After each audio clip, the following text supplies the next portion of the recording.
Hello everyone, कैसे हैं आप सब। आप सभी का स्वागत है मेरे यूट्यूब चैनल पर। मेरा नाम है दीपांकर राय और गाइस आज हम बात करने वाले हैं आर्म्स के ऊपर। आर्म्स के ऊपर बात करने से पहले बहुत ही ज़्यादा इम्पॉर्टेंट है कि हम आर्म्स को समझें कि आर्म्स होता क्या है। ये हमारा शोल्डर जॉइंट है, ये एल्बो जॉइंट, इसके बीच में जो होता है ये होता है हमारा आर्म्स। तो गाइस अगर आपको सच में आर्म्स के बारे में जानना है और कैसे आप अपने आर्म्स को ग्रो कर सकते हो, जानना चाहते हो, तो मेरे वीडियो को एंड तक ज़रूर देखो। और मैं इसमें आज इस वीडियो में हर एक चीज़ डिटेल में बताने वाला हूँ, डायग्राम बना के बताने वाला हूँ। तो मेरे साथ बने रहो इस वीडियो पर, कहीं मत जाना, एंड तक देखना। और अगर वीडियो अच्छा लगे तो प्लीज़ मेरे चैनल को सब्सक्राइब, शेयर एंड लाइक ज़रूर करना। तो दोस्तों, सबसे पहले अगर हमें अपने आर्म्स को ट्रेंड करना है तो हमें उसकी एनाटॉमी पता होनी चाहिए। अगर हमें उसकी एनाटॉमी नहीं पता होगी तो हम आर्म्स को कैसे ट्रेंड करेंगे। तो अब हम इसके एनाटॉमी के बारे में बात करेंगे। देखो गाइस, मेरी ड्राइंग बहुत ज़्यादा ख़राब है तो मैंने पहले बना लिया ताकि थोड़ा सा टाइम बचे। मैं चाहता नहीं ज़्यादा ये वीडियो लंबा हो। तो आओ शुरू करते हैं। तो गाइस, हमारी बॉडी में होती है एक मिड लाइन। ये मान लो हमारी बॉडी की मिड लाइन है।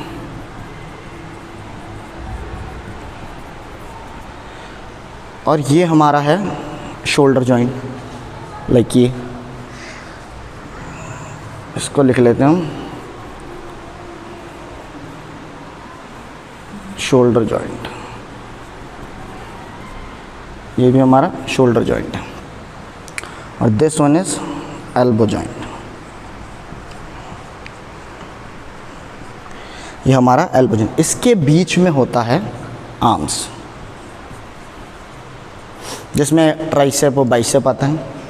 तो मैं दोनों चीज़ एक्सप्लेन करूँगा, अच्छे से देखना।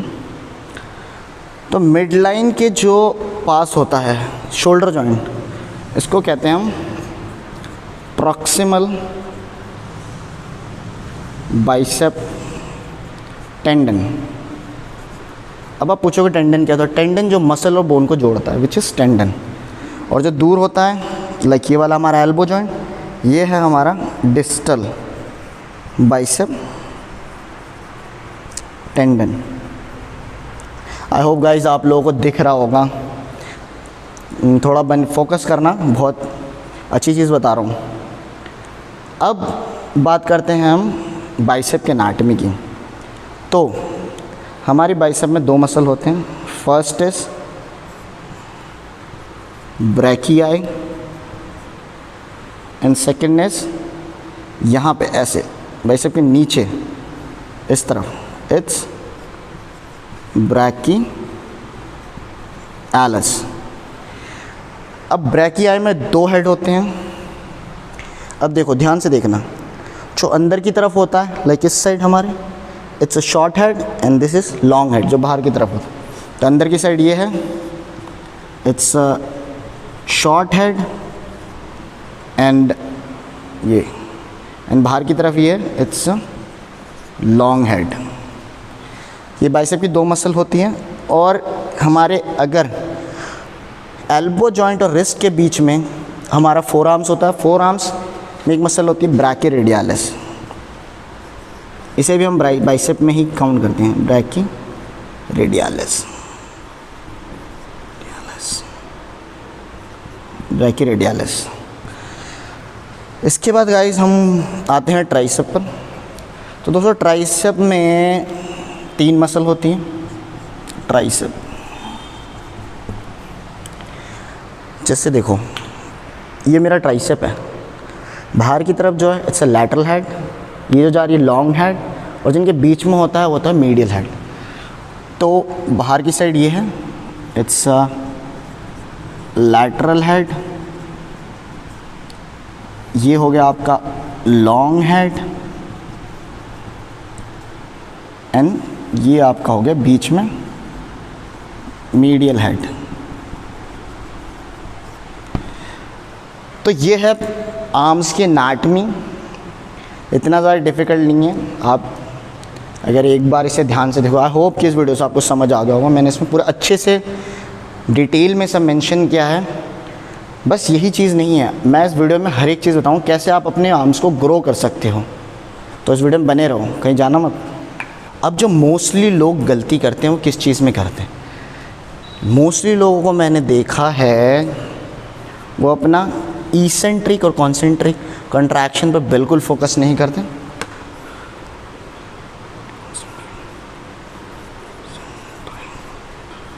कंट्रैक्शन,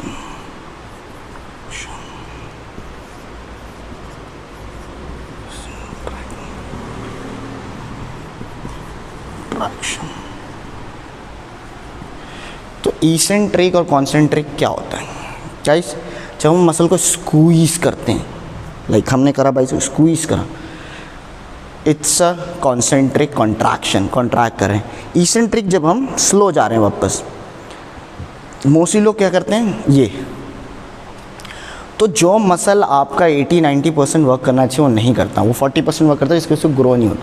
तो मसल पे जितना हो सके हमें फोकस। एक चीज़ मैं आपको और बताना चाहूँगा, muscle and mind contraction, mind contraction,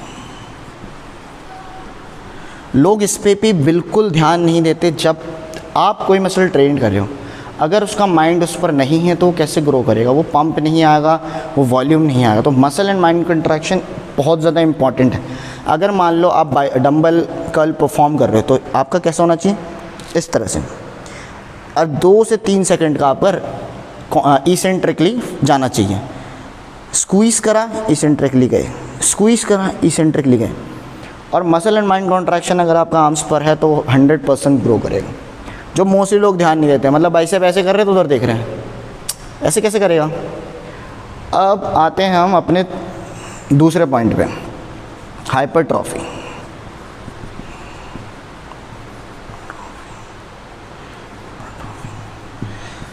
hypertrophy, hypertrophy क्या होता है? हाइपरट्रॉफी में रेपिटेशंस होते हैं 8 से 12, जो ऑलवेज मसल बिल्डिंग में यूज़ होता है यही हाइपरट्रॉफी। लेकिन लोग हाइपरट्रॉफी का मतलब क्या समझते हैं? हाइपरट्रॉफी का मतलब समझते हैं अगर 8 से 12 है तो मान लो मैंने किसी को 5 kg दिया, मैंने कहा हाँ भाई 12 रैप निकालो, उसने 12 रैप निकाल दिए। फिर मैंने उसे दिया 5 kg अगेन, मैंने कहा हाँ भाई 8 रैप निकालो, तो उसने 8 रैप निकाल दी। ये हाइपरट्रॉफी नहीं होता है। हाइपरट्रॉफी मीन्स अगर मैंने 5 kg आपको दिया और उस 5 kg से मान लो आपका 12 नहीं 20 रैप आ रहा है, इट मीन्स वो हाइपरट्रॉफी नहीं है। फिर आप उठाओगे 10 kg, मतलब वो 12 रैप जो आपके हार्डली आ रहे हैं, मतलब 12 जब आप बार रैप निकाल रहे हो आपको बहुत ज़्यादा उसमें कहते हैं ना कि बहुत ज़्यादा मुश्किल हो रही है, तो ये चीज़ होता है। उसी तरह से आपको 10 करने हैं, फिर 10 करने हैं, फिर 8 करने हैं, मतलब वो वेट जिसमें अगर वो रैप बोला गया तो उसमें आपकी जान निकल जानी चाहिए, तो वो है हाइपरट्रॉफी। पर लोग इसमें गलती क्या करते हैं, मैंने 8 से 12 बोल दिया तो वो 812 कुछ भी वेट लगाते हैं, तो विच इज़ नॉट हाइपरट्रॉफी। ये तो हो गया हाइपरट्रॉफी। अब इसके बाद जो आता है पॉइंट गाइस, एक आर्म्स को ग्रो करने के लिए जो इम्पॉर्टेंट रोल है जिसका, वो है डाइट। डाइट बहुत इंपॉर्टेंट है गाइस, बिना डाइट के मसल बिल्डिंग नहीं होती। तो डाइट में मैं बहुत शॉर्ट में बताऊंगा। सबसे पहले जो कैलोरीज़ आपकी होनी चाहिए 3000 कैलोरीज़ होनी चाहिए, इसके अराउंड, तभी आप मसल ग्रो करो। मसल बिल्डिंग प्रोग्राम में इतनी कैलोरीज तो चाहिए। अब रेशियो क्या होना चाहिए? जो लोग कंफ्यूज होते हैं कि भाई क्या करें क्या नहीं करें, तो रेशियो कार्बोहाइड्रेट, कार्ब्स आपका होना चाहिए at least 45%, protein 35% and less fat 20%। अब फैट से लोग क्या समझ रहे हैं कि चाउमीन खा लो बर्गर खा लो, ना ना ना, चाउमीन बर्गर नहीं खाना। फैट का मतलब गुड फैट। अब गुड फैट में क्या क्या आता है? आलमंड्स, पीनट बटर और फिश ऑयल। तो ये सब आता है गुड फैट में। गुड फैट बहुत ही एसेंशियल है हमारी बॉडी के लिए। उसके बाद अगर हम बात करें कार्बोहाइड्रेट की, कार्बोहाइड्रेट में क्या करना है आपको, यूज़ करना है मोस्टली कोशिश करना कि कॉम्प्लेक्स कार्ब्स ले। कॉम्प्लेक्स कार्ब्स, कॉम्प्लेक्स कार्ब्स में क्या क्या आता है, ओट्स और किनुआ और ब्राउन ब्रेड, ब्राउन राइस, ये सब करता है आपको, आपकी हेल्प करता है मसल बिल्डिंग में। प्रोटीन, अगर हम बात करें प्रोटीन की तो egg white, chicken and paneer, seeds, pulses, ये सब आता है आपका प्रोटीन में। तो अगर आप इस डाइट को फॉलो करो, इस रेशियो में रहो, तो आपका 100% आर्म्स ग्रो करेगा गाइस। ये मैं लिख के देता हूँ। अब एक बहुत इम्पॉर्टेंट चीज़ गाइस, ये तो हो गया डाइट, हाइपरट्रॉफी हो गई, इसेंट्रिक हो गया, मैंने आपको हर एक चीज़ बता दी डिटेल में। अब जब हमारा आर्म्स का वर्कआउट फिनिश हो जाता है तो लोग क्या नहीं करते हैं, स्ट्रेचिंग।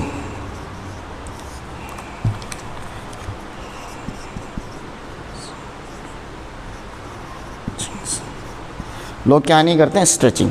स्ट्रेचिंग बहुत ही ज़्यादा ज़रूरी है गाइस। अगर आप स्ट्रेचिंग नहीं करोगे तो होता क्या है, मोस्टली चांसेस होते हैं इंजरी। तो इंजरी से बचने के लिए बहुत ज़रूरी है गाइस कि हम स्ट्रेचिंग करें। कोई ऐसे बहुत बड़ा काम नहीं है, बस 3-4 स्ट्रेचिंग्स हैं। जस्ट आपको क्या करना है, I will show you, wait. Arms के लिए जस्ट ये फर्स्ट स्ट्रेचिंग है, देन ये second and then third and this one is fourth. बस आर्म्स की यही स्ट्रेचिंग होती है गाइस। अगर आप स्ट्रेचिंग करोगे ऑब्वियसली आप इंजरी से बहुत ज़्यादा बचे रहोगे। स्ट्रेचिंग बहुत ज़्यादा ज़रूरी है। ये सारी जो इन्फॉर्मेशन थी ये मेरे आर्म्स के ऊपर थी। ज़रूरी है वर्कआउट से पहले हमारा इन सब को जानना। और नेक्स्ट वीडियो में मैं आपको आर्म्स के वर्कआउट बताऊंगा जिससे कि आपका आर्म्स क्या करेगा, ग्रो। तो गाइस आई होप कि आप लोगों को समझ आ गया होगा मेरे इस वीडियो से आर्म्स के बारे में। Bye bye, love you, take care.